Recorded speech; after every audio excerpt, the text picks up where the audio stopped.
Hi, everybody. I can only begin to tell you how excited I am to be here today. The journey to get to this first episode of a new series. And Katie and I are thrilled to be collaborating with Dr. Michelle Koolaee. And it's just something that came together over time. It's a series called Women and Rheumatic Health, Invisible Battles. And today's first episode it's called It's Not a Sprint, It's a Marathon. And we're going to get into that in a few minutes.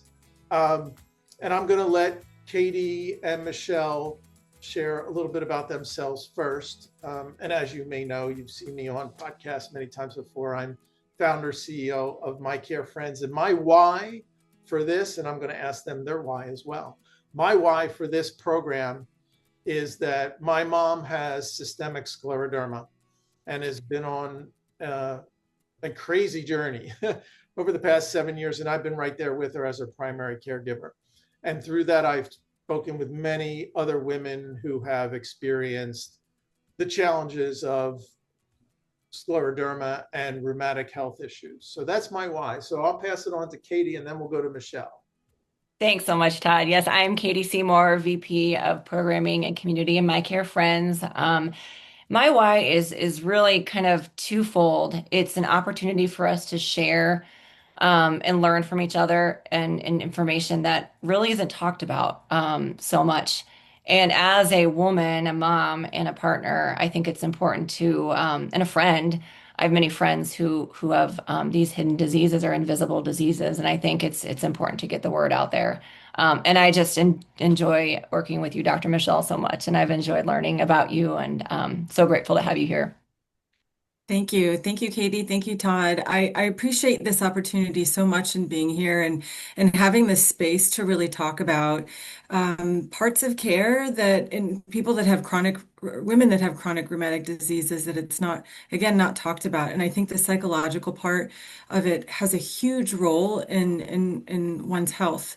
But sometimes it's just not acknowledged and talked about enough. And I think this is a space to validate those important concerns, but also to provide insight and hopefully to help people going through it. And I think my why, I am a practicing rheumatologist here in Pasadena, California, and I'm a parent of a child with chronic disability. And so I think that I'm deeply empathic and kind of understand at a different level some of what my patients experience. So thank you. Yeah, and I'll further that about Michelle. She's deeply committed to treating the symptoms and the diseases themselves. So it's got to look at it all. But that also includes addressing the emotional and psychological dimensions of living with chronic illness, and that's really important. And Michelle can lend great insight to how she deals with her patients, what her patients bring up, and so forth. And you're going to be hearing that over time, not just in this first podcast. So what can you expect from this podcast and every podcast as a part of this series and our other My Care Friends series? They're honest stories. They're going to be expert perspectives and tools for empowering our audience. That's why we're here. We're here to help educate and empower. And so let's start with, Katie, and let's talk about what that road to the diagnosis is. Absolutely, yes. It's a long road to the diagnosis, and we know that. And I'm really curious from your perspective, Michelle, why do so many women face delays in getting diagnosed, especially in particular with rheumatic conditions? No, great question. I think that it can sometimes take months or longer sometimes to really arrive at diagnoses. It can take months to see a specialist. And I think along that journey, people, some of the symptoms with chronic rheumatic illnesses can be nonspecific or vague, whether it's fatigue, body aches, headaches. Sometimes even when there's inflammatory conditions, the initial labs that a primary care doctor may order, they might look normal, even if somebody does actually have systemic inflammation. So I think that can be very frustrating. And I think that in that process, people can feel dismissed, women can feel dismissed. And and they get discouraged also because they are wondering, is it in my head? Do I really have something? And so I think that that process just kind of adds to the delays. Furthermore, I think that in our traditional healthcare setting, everyone's rushed. The doctor might Yeah. be rushed and they have a 15-minute appointment and they're just trying to get through and understand symptoms and maybe their delivery might come across as dismissive, but it's not. They're Okay. actually, they are caring. It's just they're trying to pack in a short period of time,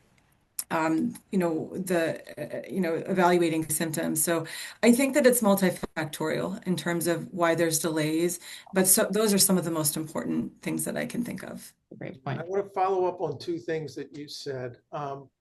One is you mentioned it can take months to get to the diagnosis, and we've talked offline. We know it can also take years Hmm. for folks to get to the diagnosis, which is maddening for the patient. They're living with an unknown, and so that's a challenge. And then, um, from a physician's point of view, what can help women navigate that early and often frustrating stage of not getting to the diagnosis, and what can they do? It's a great question. I always tell my patients, you know your body best. You are your best advocate. And so if you feel something is wrong, you have to really, go with that. Don't second guess yourself and don't feel shy to speak up and you are your best advocate. And so if something is wrong, you have to speak up. And sometimes I think it's about being really clear and concise when you're navigating, when you're seeing doctors, about clearly saying, this is disrupting my quality of life, my fatigue. I cannot function. I cannot wake up to take care of my kids. I cannot run the household. Like, this is really bad. And I think sometimes if it's phrased in that way, the Hmm. person on the receiving end, the doctor, the nurse practitioner, the PA, they're like, oh, okay, it must be really bad. Whereas if you just say, wow, I'm like really fatigued, then it might not be Right. communicated as clearly where that person is like, oh my gosh, this is really bad. Mhm. So I think it's about really just don't hold back, is just be your best advocate. I can't emphasize that enough. Yeah, that's a great point. And I think it pivots to the next topic in the sense of this, once the diagnosis happens, as a patient, you're advocating for self. And then Mhm. there's this whole emotional and psychological impact that comes along. Mhm. I'd love to know what are some of the common feelings that you see that come up frequently, just to kind of get a glimpse from your perspective. Yeah, no, I think number one, if you don't ask, sometimes you don't know. And it's like tip of the iceberg in like a traditional healthcare setting where again, it's like that you're in a time constraint and you could just, it is possible to see a doctor and to like not even have these things come up, which is not because anyone's, bad or doing the wrong thing. It's just, again, it's the nature of our system. But I think that number one, everybody's different. So I'm very amazed. Some people truly just they embrace this is how it is. This is what I need to do. Help me, guide me. But then there's some people that really need to go through a lot more of the grief process. And I think that's normal and that's okay. And I think that one has to allow themselves to go through that because if you don't work through that and process that in a healthy way, the stages of grief and validating that this Mhm. is grief and that it's normal and it's hard what you're going through and just accepting the diagnosis. I think that it's not going to go away and then it can kind of pop up later. And it's just very important to have that right support. Um, early on when receiving the diagnosis. And so I just kind of, whenever I deliver a new diagnosis, I kind of just read the room and just see each person, like, how are they processing it? Some people just, they need to do their own thing and they need to kind of work through things and they don't want to start the medication and they're smart, they understand, they see what's being recommended, they understand, but they just kind of have to work through their own processes, and some of those are, fear of being on medication, Sure. I think is a normal one. Worry about what does this mean for me in the future, my family, my kids. Your mind can go into like a tailspin with these different diseases that there's no crystal ball, right? With rheumatic diseases yeah, I have some people with scleroderma that their disease for their entire lifetime is super mild, nothing progresses. And then there's another end of the spectrum of people where it is more advanced. They get lung disease, they can be very, very sick. And it's the unknown. Like one does not have control over where in the spectrum do I fall. And that's really scary. And I think it's important to acknowledge that as human beings of just, how difficult that is. And I think that acknowledging it, I think that's really healthy in just going through this process. Again, it's just different for everybody. Yeah, they always say grief is not linear, right? It's not. And I think and even it's when somebody's gone through the stages of grief and been like, Hmm. okay, I'm accepting part of the being my healthiest is being on these medications, is getting my labs drawn every 2 months, seeing my rheumatologist every 2 months, seeing my cardiologist, pulmonologist.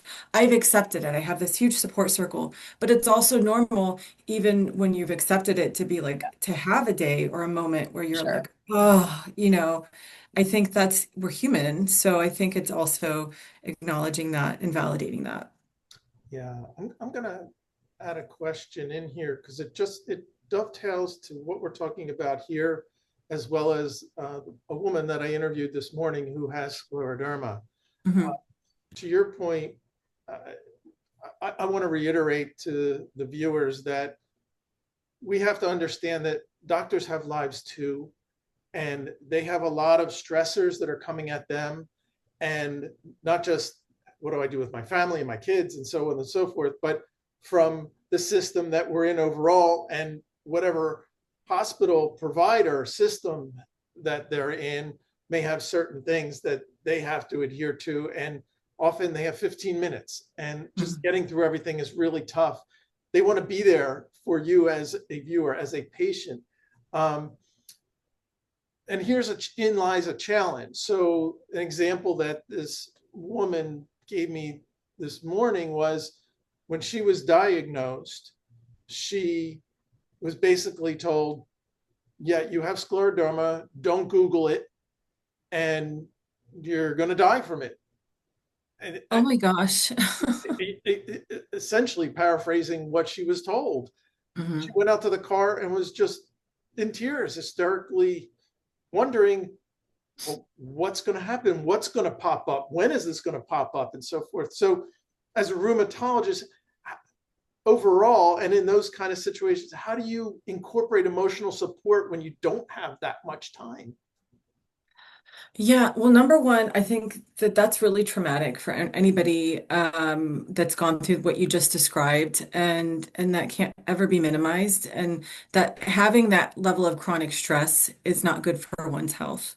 But to address your question, part of where, the system is the system, and part of why I kind of stepped away from that system and created my own space was because of exactly what you said, that there is, out of years and years of just having 4 minutes at the end of my visit to explain all of that, I just I couldn't continue in that way where I could see, and I understand that people are leaving the exam room like, oh my gosh, I don't have enough knowledge, tools, I'm not empowered, I don't know what to do. And that me, I'm, again, one example, just feeling like I don't have the setup here to be able to spend more time with you. And I think that is a challenge that we face with not only in rheumatology but other specialties too. But I think that's a big reason why I created my own space where I have a model that allows me to spend more time. And I can only speak of what I did and how I see now in this space. I think having more time and presence, um, it really is, one is able to address that in a more helpful way than what that woman that you spoke to this morning experienced.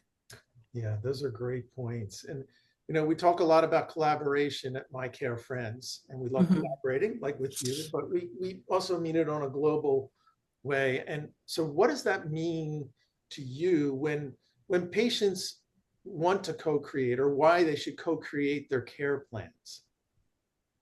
Yeah, I personally I believe very strongly in personalized care. And not all decisions are black and white. And I am very straightforward in that. And um, there is a entity of shared decision making, which I think is really important in rheumatology, whether it's selecting medications, selecting sometimes to respect the patient's intuition. What my phrase, what I always tell my patients is that this is your health. You're an adult. You make the decisions, and my job is to empower you to make sure you have the knowledge, the tools, the information to make an informed decision.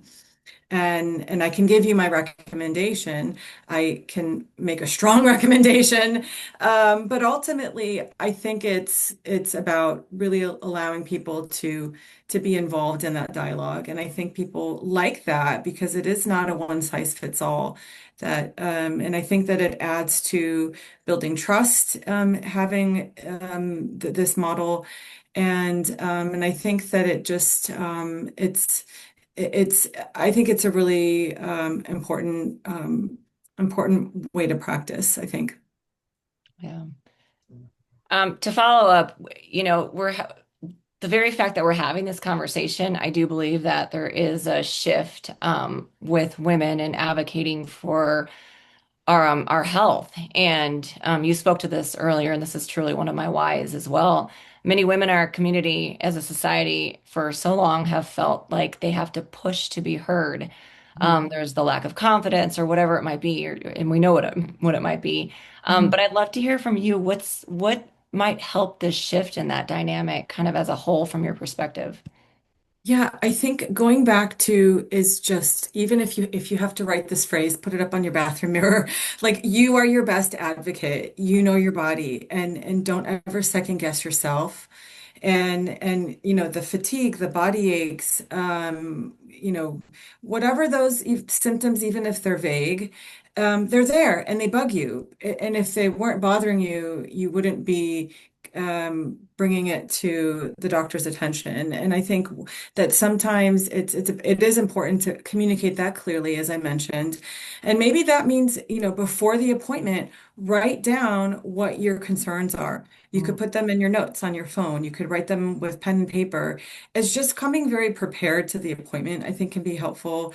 Having your questions written down so that you're not getting flustered of, oh, did I forget something? Oh, the doctor's in a hurry. Let me just make sure that, I can think about what I want to talk about. And so I think just being organized and prepared can be very helpful. And just sticking to your guns and knowing, okay, I know I'm doing the right thing. My health is important. I'm not going to brush this off.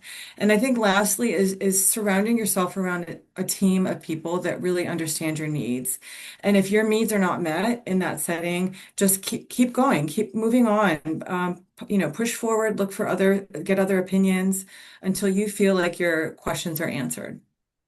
Yeah, and great points. And it's a great segue into this next question, which, the name of this episode is It's Not a Sprint, It's a Marathon.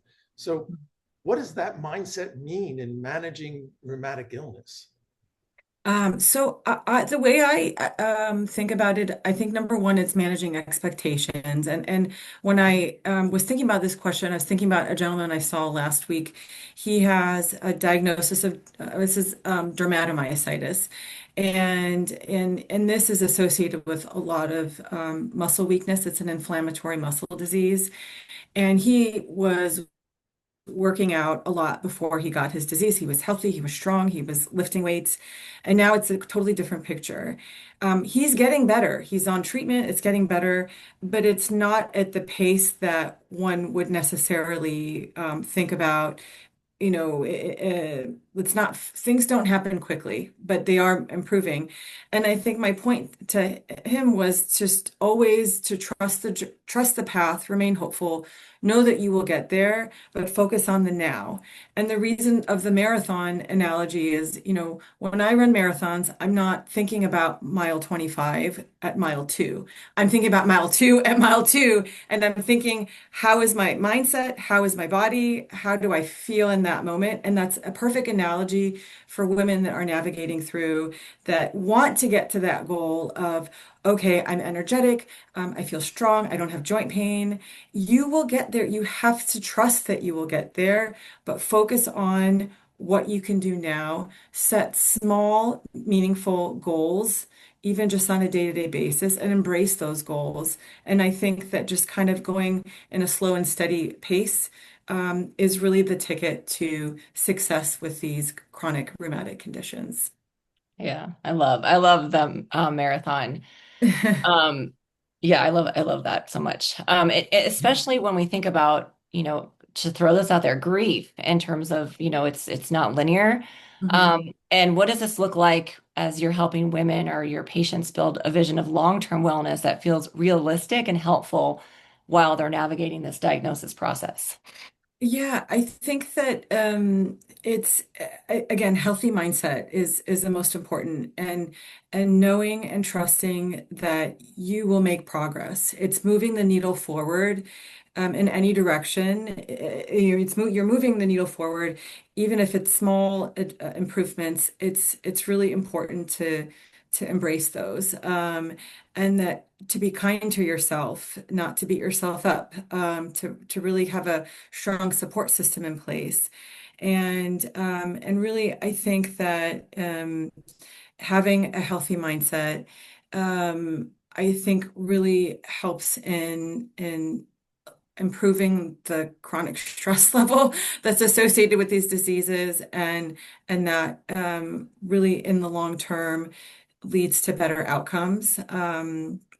And just always having that support circle, so that you're not feeling alone.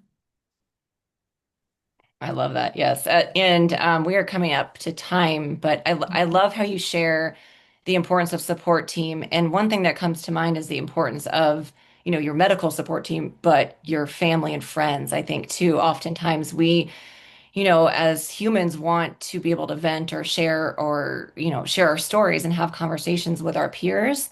And for me, I know that's really important.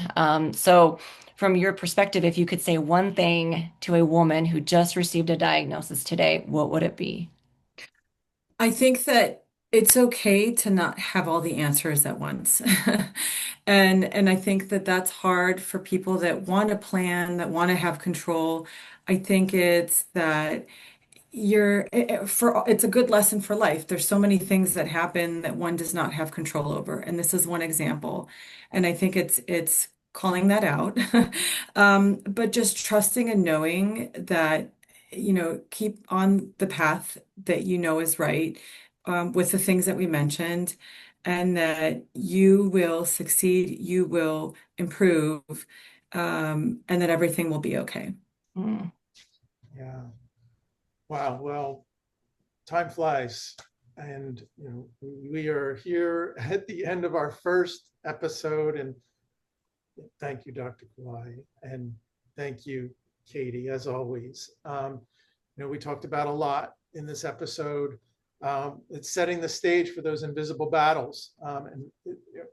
And this series, which is validating as we say, a long, nuanced experience of women with rheumatic conditions, and showing how, to care and be collaborative and compassionate. And it's a marathon. So we're looking at that, and it's really important. We invite listeners to check out Dr. Koolaee's website. That'll be up here right now on top of us. And community resources like My Care Friends, and there's plenty of others out there that you can check out. Little preview for our next episode in the series is called Doc, My Joints Are Achy, evaluating the musculoskeletal pain. And that's going to be a really powerful session. It's one we've talked about offline. We're really looking, we're really looking forward to it. And this series is one of 3 original series for My Care Friends, alongside of Hope in Aging and Dementia, which kicked off last week with our first podcast, and the XR and AI in healthcare, which will also have been kicked off by the time you're seeing this. So each series, we're exploring the undiscussed but critically important topics in health, with conversations with leading voices like Dr. Koolaee, in medicine, caregiving, technology, and the lived experience. So we look forward to seeing you soon. And as we always say, take care of your loved ones, and be well.